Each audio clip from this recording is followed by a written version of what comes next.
आलात तुम्ही? अहो कधीपासून मी गॅसची वाट बघते, परत स्वयंपाकाला उशीर होईल. ऐक ना, गॅस नाही आणला. आज पगार होणार होता पण नाही झाला. अहो काय तोंड पाडताय? नाही तर नाही गॅस. एक दिवस नाही जेवलो तर काय फरक पडतोय? असं कसं फरक पडणार नाही.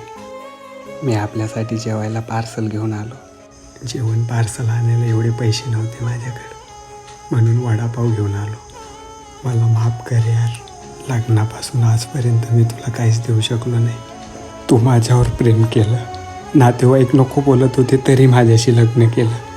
पण मी तुझ्यासाठी काहीच करू शकत नाही. तुला साधं खुश पण ठेवू शकत नाही. अरे काही काय बोलतोयस? तुझ्यासोबत खूप खुश आहे मी.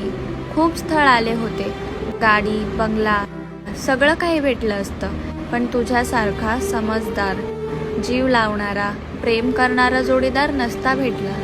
एका मुलीला काहीच नको असतं, फक्त जीव लावणारा जोडीदार पाहिजे असतो. एका मुलाला पण दुसरं काही नको असतं, फक्त समजून घेणारी आणि आयुष्यभर साथ देणारी बायको पाहिजे असते.